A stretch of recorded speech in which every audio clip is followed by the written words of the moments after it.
Good morning, everybody. My name is James Baker, and I'm an emergency medicine physician and ACLS instructor since 1995. Thanks for joining us. Today we're going to review EKG rhythms off of the monitor. So these will be dynamic EKG rhythm strips that you will need to know in preparation for the ACLS class. The ACLS classes that we teach are using guidelines from the American Heart Association's 2010 latest guidelines off of this handbook, American Heart Association 2010, or instead of the handbook, you have the provider manual, which again, this is from the 2010 guidelines published in 2011. The purpose of these video classes, these videos, are to allow the students to preview the material before class, so that will facilitate learning and reinforce the concepts that we're teaching in ACLS class. What we teach and what we review today is not a substitute for clinical judgment in real practice.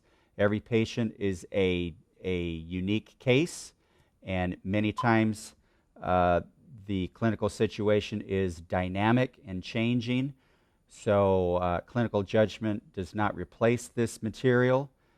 This material primarily is a prep for ACLS class. Okay, so let's go ahead and begin. The first rhythm that we're going to show here on the monitor is a normal sinus rhythm. Normal sinus is defined between a rate of 60 and 100. So you see the rate here is 70. The monitor shows Q, P, QRS complexes each and every time. It's regular. The R waves are regular. There's a P followed by a QRS each and every time. The QRS complexes are narrow. So each P wave gets through to make a QRS each and every time. This is a normal sinus rhythm.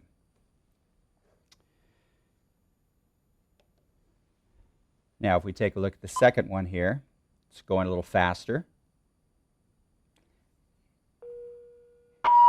And the rate is faster than 100. So by definition, it's a tachycardia. It's hard to see the P waves through here, but they are here. The QRS complexes are narrow. It's regular. And it's going at a rate of 140 or 141. So by definition, this is a sinus tachycardia. In ACLS land, we'll call it, any tachyarrhythmia that looks like a sinus tach that's less than 150, we're calling it a sinus tachycardia. If it's faster than 150, then we're probably trying to show you an SVT, and we'll show you that in just a moment. But this is sinus tachycardia. Another pearl that I'll throw out is, do you ever shock sinus tachycardia? And the answer obviously is no. And the reason why I bring that up is I've seen many students come through, and during the mega code, they get anxious and they want to shock this rhythm. The correct answer is you treat the underlying rhythm, whatever's causing this sinus tachycardia. It can be pain, it can be hypoxia, it could be high fever, it could be anxiety, it could be anemia, it could be dehydration. Whatever the cause of this sinus tachycardia is, you've got to treat the underlying cause. You never shock sinus tachycardia. Okay, we're going to go to the flip, or the reverse. This is slowing way down, and it'll give us a number there. Okay, so it's going at a rate of 35, so it's less than 60. So by definition, this is a bradycardia. If we look at the rhythm closely, we'll see that there's a P followed by a QRS each and every time. So that tells us it's sinus origin. The QRS complexes are narrow. And again, it's slow. Every P wave gets through to make a QRS. There's no loose P waves or P waves that are not conducting. So therefore, this is a sinus bradycardia. And in terms of slow rhythms, we're going to go ahead and show you this one. This is very slow. In fact, this is flatline. So this is asystole. Whenever you see asystole or flatline on the monitor, you always have to confirm in a second lead. You can see here on our monitor we've got lead 2.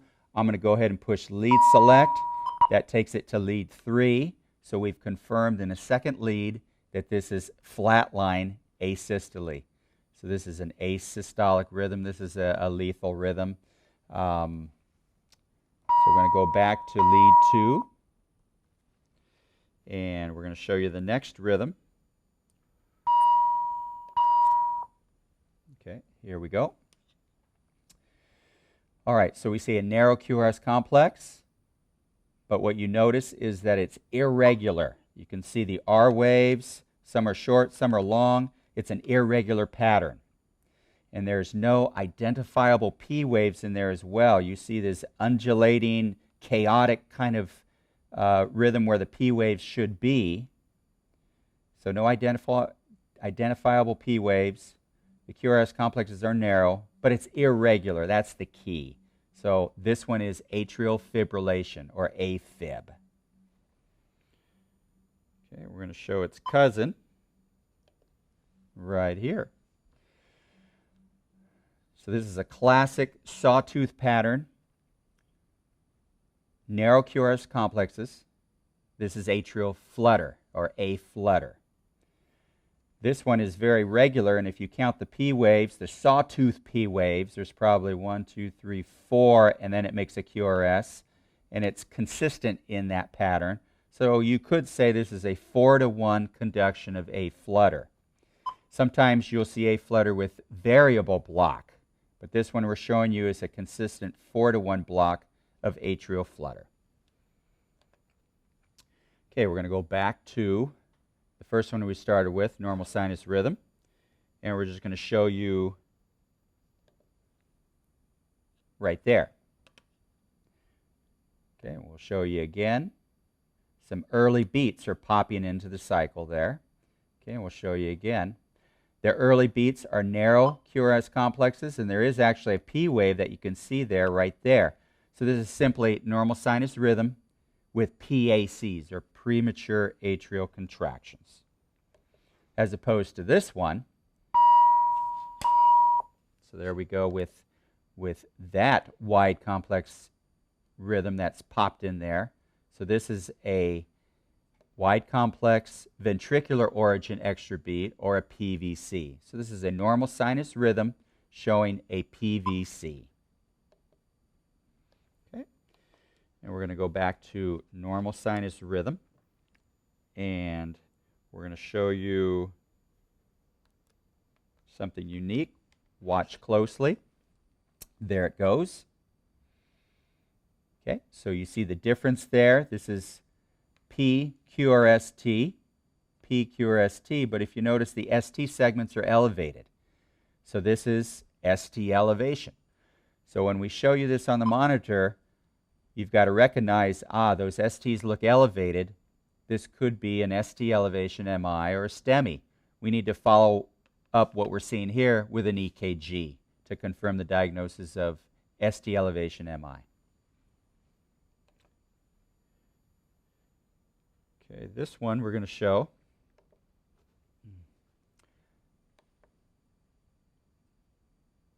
Okay, so you see the run of wide complex. Wide complex is there. There we go again. Okay, so we're showing runs of VTAC, so, or non-sustained VTAC. And if you see that, you need to assess your patient, of course, and consider getting an antiarrhythmic on board to prevent those from being sustained VTAC.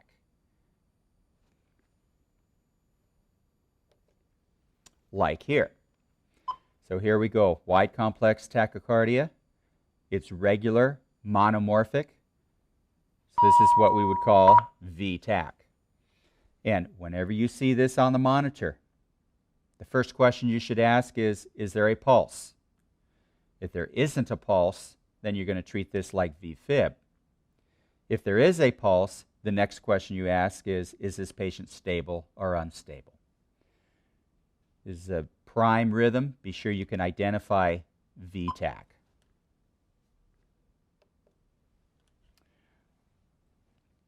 Okay, here's a new rhythm that comes into view. Obviously, It's a chaotic, quivering type of rhythm. You can't identify any P waves. There's no identifiable QRS complexes. This is VFib, or ventricular fibrillation. This is the main one you got to know for ACLS class, and the main one we're looking for in cardiac arrest in real life. VFib, this is the meat and potatoes of ACLS class. This is the one you definitely will be tested on during megacode. This is definitely the one you've got to identify quick. We have a catchphrase that says, when you see VFib, you must defib, and defib immediately. If you don't act on this fast, this VFib, or ventricular fibrillation, will get finer and finer and smaller until we get into asystole flatline. And once you get into asystole flatline, it's nearly impossible to recover that patient, to resuscitate that patient. This is a lethal rhythm, but it's the one that we can do something about. If we see it and identify it and act quickly, we can defibrillate this patient and save their life. This is the big one you gotta know. Okay. All right, we're going to slow down here. We're going to go to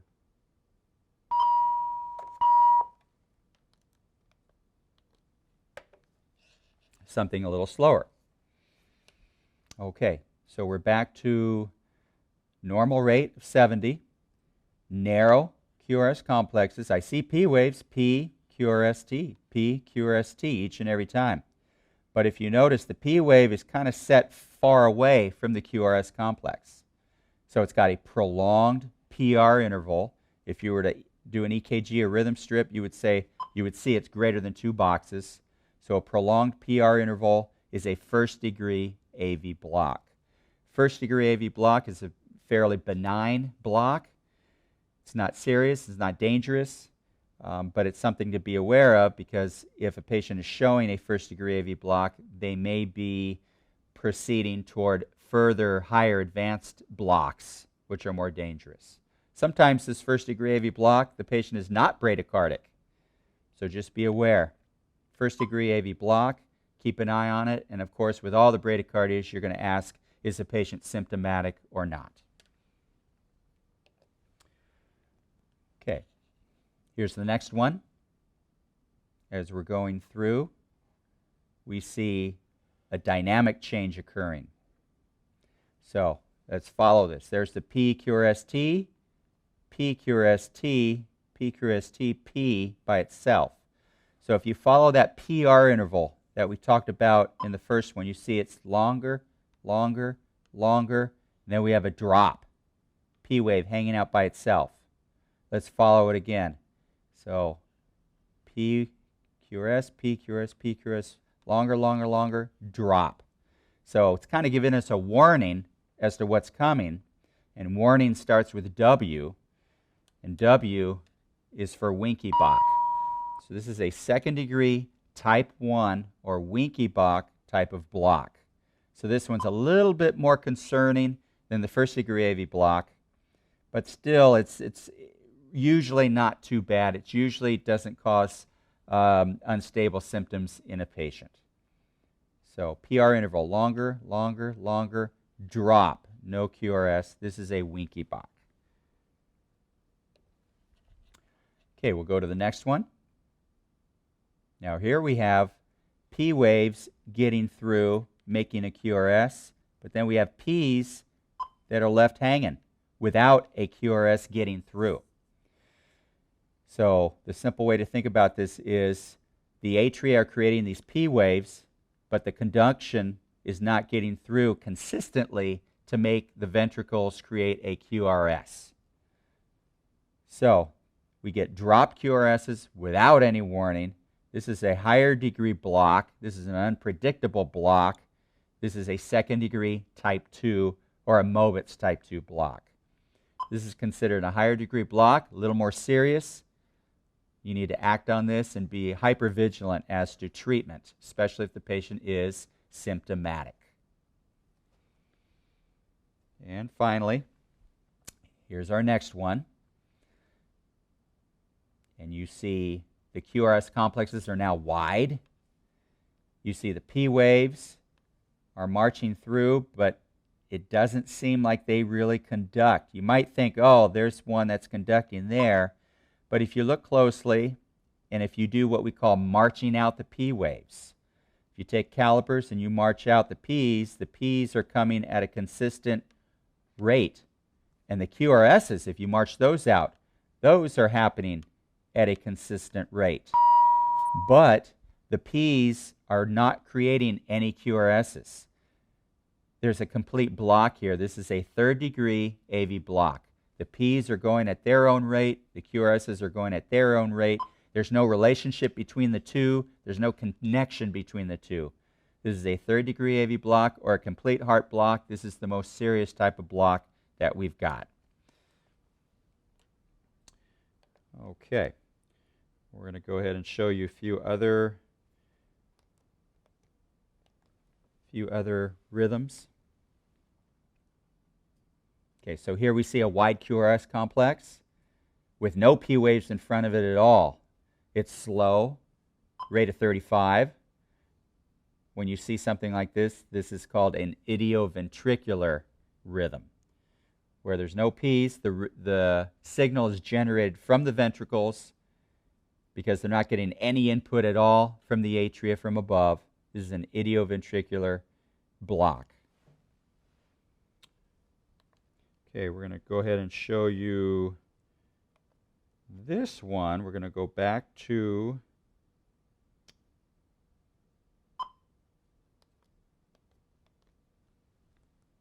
this fast one. Whoops.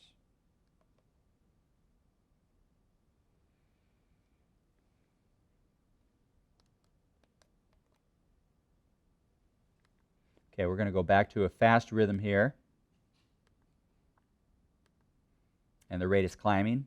150, 160, 170, 179, 183. Okay. QRSs are narrow. It's very regular. You really can't see any P waves. You see the QRS-T, but you can't really see P waves in there. And it's faster than 150. So in ACLS land, we're trying to show you an SVT, a supraventricular tachycardia. In real life, of course, you can have sinus tachycardia that is faster than 150. And conversely, you can have an SVT that's slower than 150 in real life. But in ACLS class, for our purposes, 150 is our general arbitrary cutoff. If we're showing you what looks like a sinus tach, but it's faster than 150, we're trying to show you SVT. And the treatment for SVT is vagal maneuvers. And if that doesn't work, then we use adenosine. If we show you this rhythm, or even this slower rhythm, which is still kind of fast, or we even show you this rhythm, which we've gone from SVT to sinus tach to a normal sinus rhythm, but I tell you the patient has no pulse, then the algorithm we're in is PEA, pulseless electrical activity, which means the heart is creating electrical complexes, electrical activity, but it's not translating into mechanical pumping of the heart. So PEA, you've got to consider your 5 H's, 5 T's, your reversible causes, and you've got to do CPR and give epi. And finally, we will show you one last one, which will be this one. Okay, now we're talking about paced rhythms. And paced rhythms are going to be identified by a spike followed by a wide QRS complex each and every time. So this is actually a ventricular paced rhythm. So the pacer is going to be on. It looks like it's functioning because consistently you're seeing QRS spike or pacemaker spike followed by a wide QRS each and every time. If this is created by a transcutaneous pacer, it looks like you've got electrical activity, you've always got to double check your patient and make sure there is mechanical capture as well. And the patient should have a pulse at a rate of about 79. Okay. And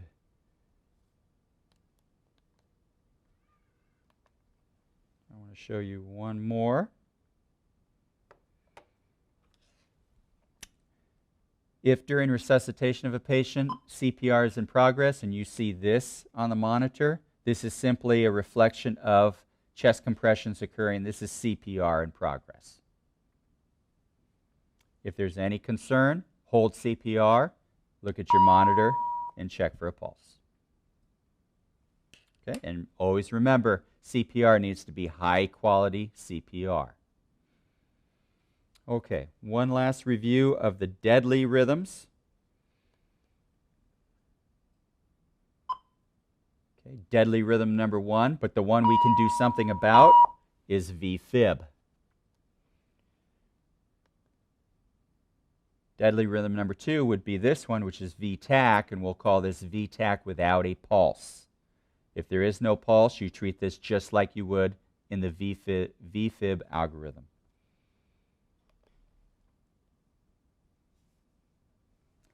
This rhythm has no pulse. The patient does not have a pulse. Therefore, this is PEA, pulseless electrical activity.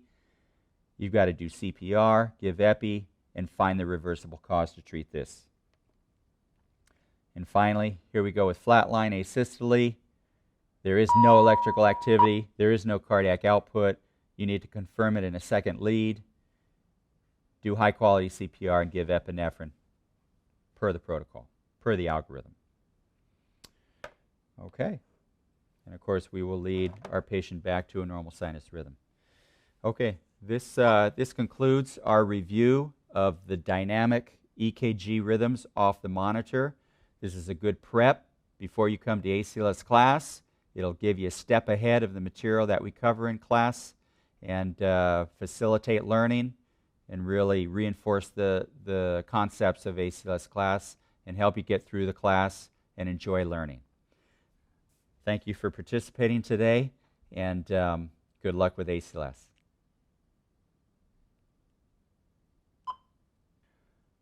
All right, and we'll finish up the class with the final normal sinus rhythm, because when we're resuscitating a patient, we certainly want to return them to a normal sinus rhythm with a pulse.